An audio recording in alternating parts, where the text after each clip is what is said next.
chicos, buenas tardes. El tema con el que nosotros vamos a continuar hoy es el de lectura crítica. Bien. Primero vamos a mencionar algunos conceptos previos para tener una mejor idea de la lectura crítica. La mayoría o casi todos alguna vez hemos visto esta pirámide, este triangulito, donde nos ordenan por el diseño principalmente cuál tiene mayor nivel de evidencia. Estando en la puntita, en la cima, el metaanálisis. Entonces, ¿qué nos quiere decir esta pirámide, este triangulito? Que el nivel de evidencia depende netamente del diseño, poniendo abajo los estudios observacionales, casos y controles, cortes, y siempre el metaanálisis arribita. Sin embargo, en este gráfico, en este orden que se nos ha dado, no se toma en cuenta las diferencias de la calidad de los diseños que están ahí. Entonces puede ser que un estudio observacional que haya cumplido con todo lo necesario para ser un buen estudio, que haya tenido un buen diseño, sea mejor que un metaanálisis que haya tenido un mal diseño. Entonces, ¿qué es lo que quiero decir con esto? Que el nivel de evidencia el nivel de evidencia no depende netamente del diseño, sino también de la calidad del mismo. Ahora ya no se toma en cuenta esta pirámide, sino unos cuadritos donde no solo dicen tiene que ser tal diseño para tener tal nivel de evidencia, sino también considera otros aspectos, otras características del mismo diseño que hayan tenido en cuenta, también de pruebas estadísticas, etc. Todas las características del diseño que lo pueden revisar con más calmita, que es donde lo dividen más en nivel de evidencia. También es, según Gray de 2011, el nivel de evidencia también depende mucho de los resultados que da, si estamos muy seguros de estos o si estamos moderadamente seguros. ¿Y de qué depende que estemos moderadamente seguros o muy seguros? De que hayamos hecho bien o de que las características del diseño sean las correctas. También, como les dije, al principio vimos que en la cima estaban los metaanálisis, por ejemplo, un experimental que sea un ensayo clínico aleatorizado, mientras que abajo estaban los observacionales. Sin embargo, hay puntos que suman y restan importancia a estos. Por ejemplo, el que un ensayo clínico aleatorizado tenga sesgos me va a restar importancia al mismo. Que tenga inconsistencia de igual manera, una evidencia indirecta, imprecisión y sesgo en la publicación son características que si el ensayo clínico aleatorizado tiene, pues le va a restar importancia. Mientras que el observacional, lo que me va a aumentar importancia es que sea un efecto grande, que sea de dosis-respuesta y que tenga control de confusores, si sea analítico, ¿no? Ya. Otros conceptos que debemos tener en cuenta es la validez interna y la validez externa.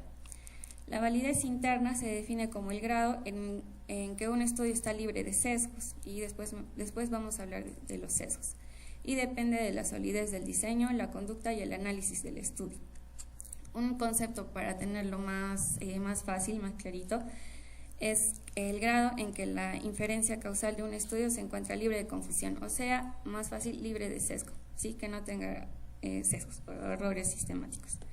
Mientras que la validez externa es el grado en que los resultados de un estudio pueden aplicarse, ser relevantes o generalizarse a poblaciones u otros grupos los cuales no hayan participado en el estudio. O sea, extrapolar la evidencia producida por el estudio a otros grupos, a otras personas que no hayan sido parte del estudio. ¿Sí? Bien. Ahora, como hemos hablado de los sesgos en validez interna, vamos a reconocer dos tipos de errores: el error aleatorio y el error sistemático, siendo el error sistemático el que nosotros llamamos sesgos. ¿Y en qué se diferencian? En las estrategias para minimizar cada uno de estos. Entonces, el error aleatorio es aquel resultado incorrecto que se produce debido al azar o fuentes de variación que tienen la misma probabilidad de distorsionar la medida del estudio en cualquier dirección. ¿Y cómo vamos a minimizar el error aleatorio? Aumentando el tamaño de muestra, ya que un tamaño de muestra más grande va a disminuir la probabilidad de que se cometa el error aleatorio. mientras que el error sistemático, que es el que nosotros llamamos el sesgo, es debido a resultado incorrecto debido al sesgo, fuentes de variación que distorsionan los estudios de hallazgos en una dirección. Sin embargo, si nosotros aumentamos la muestra, no va a afectar nada el error sistemático, no lo va a minimizar. La mejor manera de minimizar estos son la precisión de la estimación, o sea, diseñar el estudio de una manera que reduzca el tamaño de los diversos sesgos, o sea, solo controlar los sesgos, los diferentes sesgos que hay. Recuerden, error aleatorio, diferente error sistemático, diferente debido a las estrategias para minimizar, y el que se llama sesgo es el error sistemático. Ya, ahora sí vamos a entrar al tema en sí, que es lectura crítica. ¿Y cómo lo vamos a definir? Como su nombre lo dice, lectura crítica. Entonces, lectura vamos a leer. Y crítica, pues que no solo es una lectura superficial, sino que nos vamos a detener en ciertos detalles que tal vez nos parecen importantes con ayuda de ciertos instrumentos. Entonces, en general podemos decir que es el proceso de evaluar e interpretar la evidencia aportada por la bibliografía. ¿Y por qué es importante o para qué es importante realizar una lectura crítica? Que, bueno, ahora debido a que nosotros tenemos acceso a bases de datos, algunos que son de libre acceso, o tal vez tenemos a través del SciHub podemos tener acceso a artículos que incluso no son de libre acceso. Tenemos bastante acceso a los artículos, pero no necesariamente todos estos son correctos. Entonces nosotros debemos aprender a diferenciar cuáles son correctos y cuáles están bien hechos y mal hechos, entre comillas. Entonces, una lectura crítica adecuada o tener conocimiento de una lectura crítica nos va a permitir discriminar entre estos dos.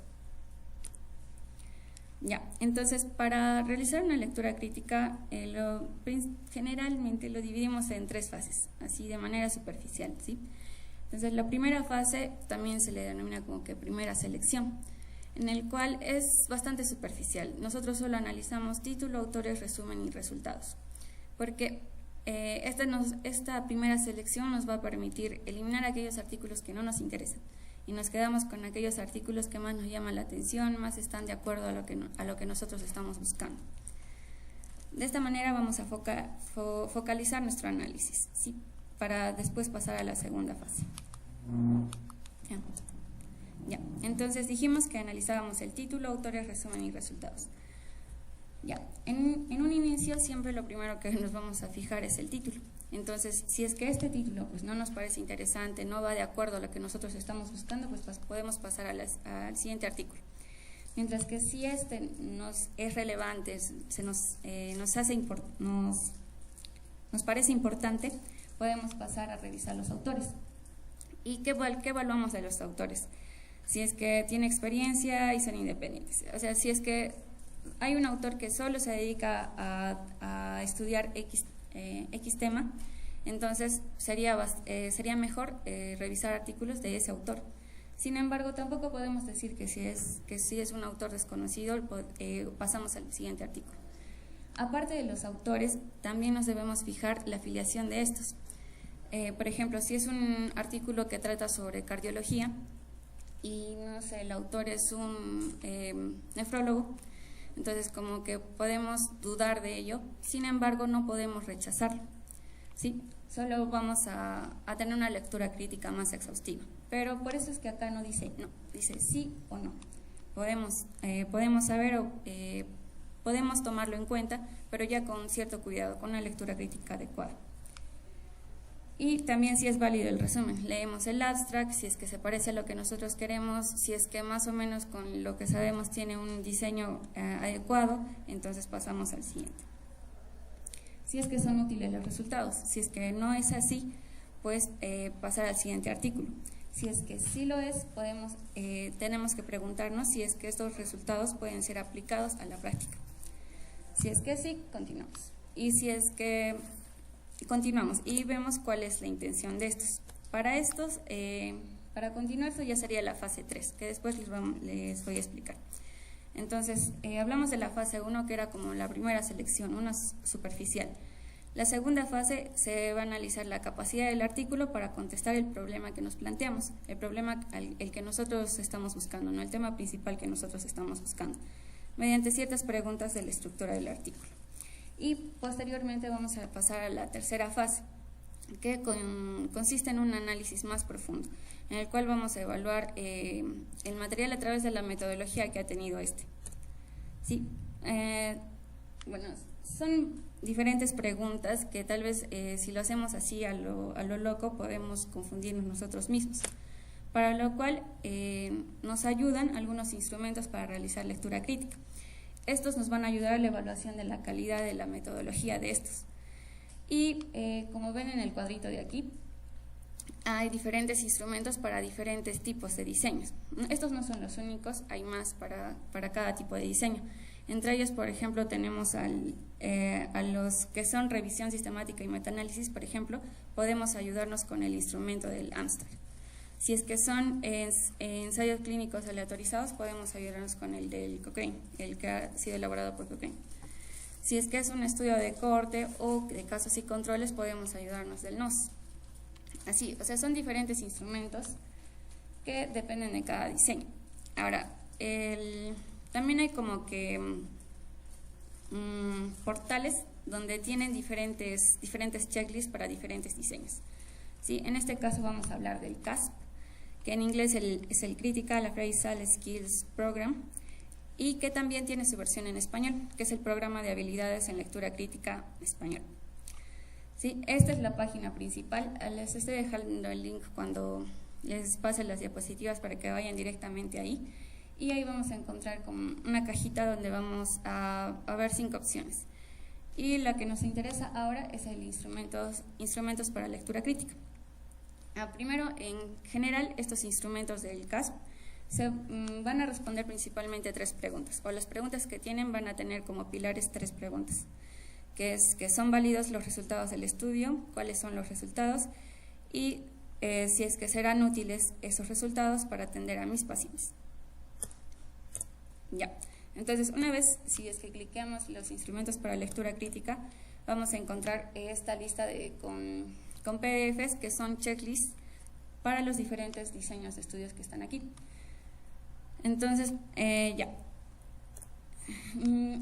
Bueno, vamos a hacer un ejemplo que es un artículo de casos y controles, ¿sí? Que es el uso de metilfenidato y el riesgo para desarrollar cardiopatía valvular. Es un estudio de casos y controles. Entonces, si es un estudio de casos y controles, yo cliqueo el de aquí, ese de aquí. Me descargo ese y me va a aparecer primero esto. El de casos y controles consiste de 11 preguntas. Como ya les dije, estas son las principales o son como los 3 pilares. Y de estas se van a derivar 11 preguntas, las cuales nos van a ayudar para una lectura crítica, en este caso de casos y controles. Ya. Y te lo da así, como que 1, 2, 3, 4 hasta el 11. Te da la pregunta principal, te da te dice como pistas, o sea, qué es lo que debes buscar para poder responder esta pregunta, y te da como 3 casillas, el sí, no sé y no. Pero, por ejemplo, si es que dice, en la primera pregunta dice población estudiada. Si es que en mi artículo me especifica cuál es la población estudiada o ya los factores de riesgo estudiados, me lo especifica, no necesariamente tienen que estar presentes ahí para poner sí, sino que también debo, como dice el nombre, lectura crítica, analizar estos y preguntarme si es lo correcto para este tipo de estudio. Entonces, debo analizarlo, debo saber si es correcto y también debería preguntarme qué haría yo en ese caso. Si es que ese trabajo de investigación fuera mío, qué es lo que yo hubiera hecho.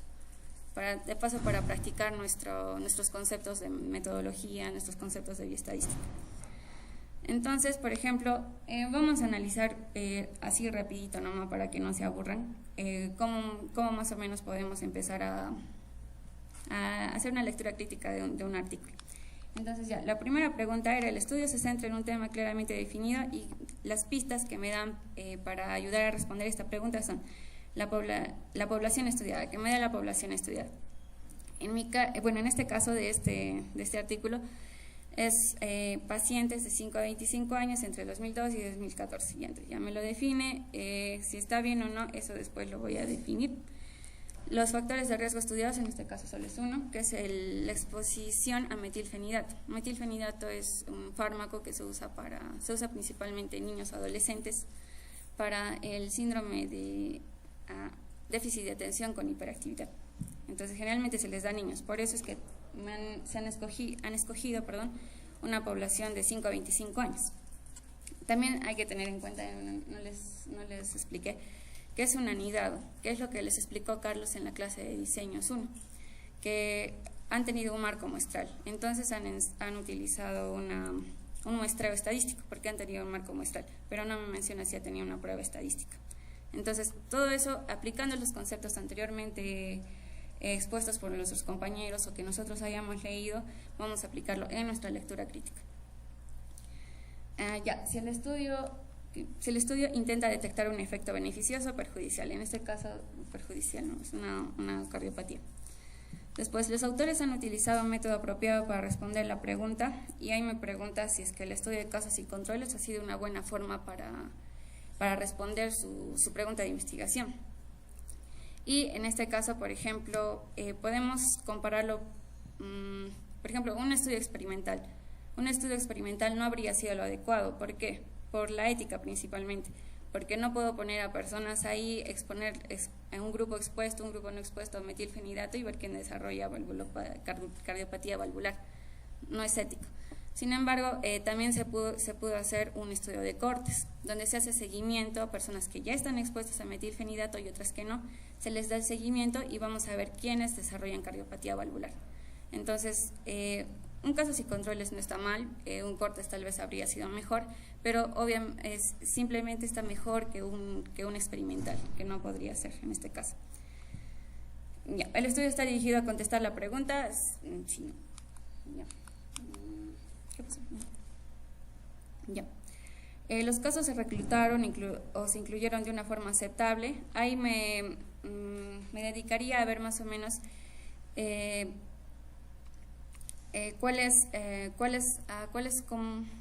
a qué se definieron como casos, a qué se definieron como controles, cuántos casos y controles ha tenido. En este caso es un anidado. Me pregunto si es que en realidad es una muestra representativa, puede que sí, puede que no. Entonces todas esas preguntas me las hago en la pregunta número 3, que aquí están las pistas. Igual, en la 4, los controles se seleccionaron de una manera aceptable, y ahí también, ¿no es cierto? En el texto puede encontrar, se excluyeron a casos que probablemente no estén asociados con la exposición a metilfenidato. Entonces, todas estas preguntas me van a ayudar a responder la pregunta principal. Igual, en la 5, la exposición se midió de forma precisa. En la 6, los factores de confusión han tenido en cuenta los autores. De cierta manera te guía, ¿no? Te guía qué debes revisar. Entonces, si es que mi estudio no ha revisado los factores confusores, pues tiene como que un menos, ¿no? Porque esos pudieron haber afectado a mi resultado. Pero si es que sí lo han analizado, ya sea en estadística o en el diseño, pues tiene como que un punto más, ¿sí? También en la segunda parte, como dijimos, se divide en 3 secciones, que eran las 3 principales preguntas. Me pregunta cuáles son los resultados del estudio y cuál es la precisión de los resultados. Y aquí entra la parte de bioestadística, que lo mencionó Carlitos. No lo puse, pero en el caso del trabajo, usa la prueba del test de students porque era una variable cuantitativa. Entonces, se te especifica por qué utilizó tal prueba, porque tiene tal tipo de variable. Entonces, tú analizas eso. Si es que esa prueba fue la adecuada para esta, o pudo haber usado otra mejor, o qué errores ha podido tener. Y también, ¿te crees los resultados? Hay preguntas, si es que tuvo sesgos, si es que no controló, no sé, modificadores del efecto, factores de confusión, y todo está ahí en las preguntas. Y por último, que los resultados se pueden aplicar al medio, o si es que los resultados coinciden con otra evidencia disponible. Esto sería en la parte, por ejemplo, de discusión, que si es que coinciden, si es que o contrastan, todo eso ya lo verías en la parte de discusión. Ya. Lo que hemos revisado, este es un ejemplo, solo es de casos y controles del CASPE. Sin embargo, como les dije anteriormente, no es el único listado que podemos tener o instrumento que nos puede ayudar para lectura crítica. Otro es el NOAS, que también es para casos y controles y CORDS. ¿Sí? Casos y controles, perdón. Que es muy parecido, solo para que yo miro, no le puse ningún ejemplo. También otro parecido al CASPE es el SAI, que también te da, de acuerdo al diseño de estudio, te da como que checklist o pautas para analizar cada artículo. En este caso, este es el 3, que es de estudios de tipo cohorte. Allá. También lo que les dijimos con la lectura crítica era que debemos ser cautelosos con todo y no creernos toda la información que está publicada. Y también incluso debemos dudar de aquellas revistas que son importantes o son consideradas importantes. Esta es una publicación de un doctor que hizo una lectura crítica de este trabajo de investigación que fue publicado en el New England Journal of Medicine y que afirma que tiene una conclusión, ¿no es cierto? Pero también él hace hincapié en lo que no dice, o sea, en lo que han fallado, principalmente en la parte estadística y en la parte de diseño. Entonces, como mensaje final nos dijo, seamos cautelosos, recordemos que muchas veces los primeros estudios dan resultados marginalmente positivos, que luego son desmentidos y que no todo lo estadísticamente significativo es clínicamente relevante. Sí, eso sería todo. Cuando les suba las diapositivas les voy a subir con la bibliografía correcta, solo les he puesto los links. Ya. Eso es todo, chicos. ¿Tienen alguna pregunta?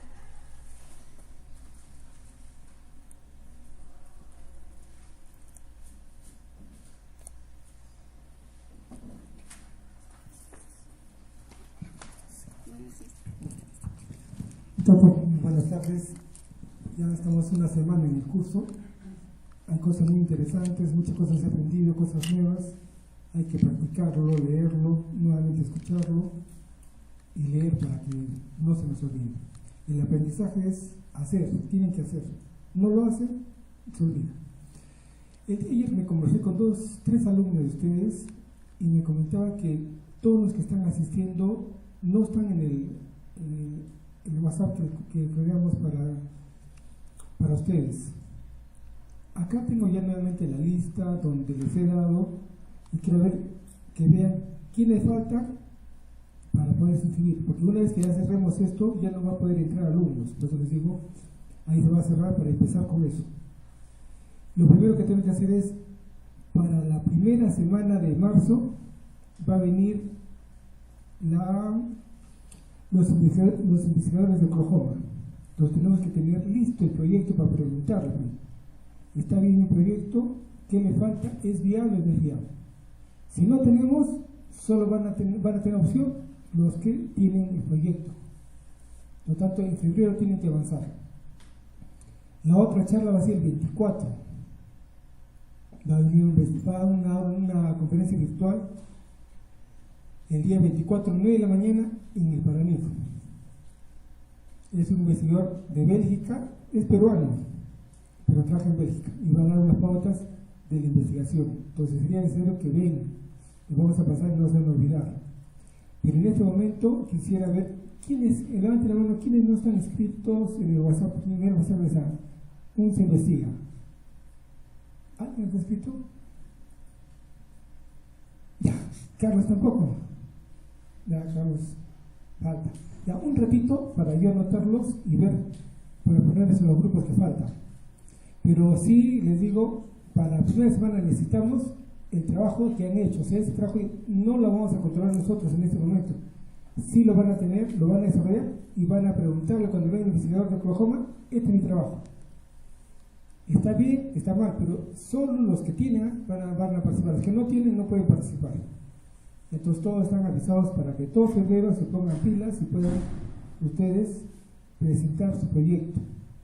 Y si está todo bien, otra vez venimos con otro investigador, más o menos el mes de junio, avanzando en el trabajo, para que más o menos en diciembre estamos viendo algunos trabajos terminados para poderlos publicar. Entonces todo depende de ustedes.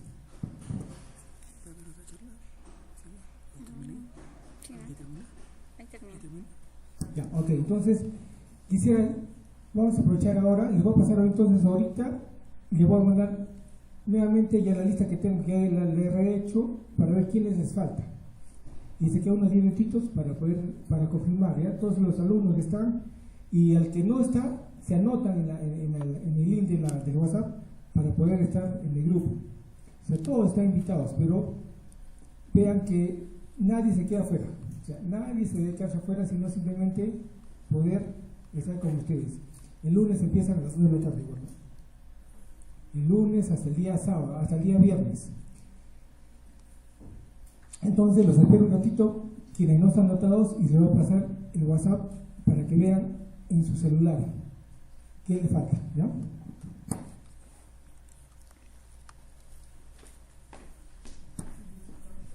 No tienen preguntas, chicos, ¿no?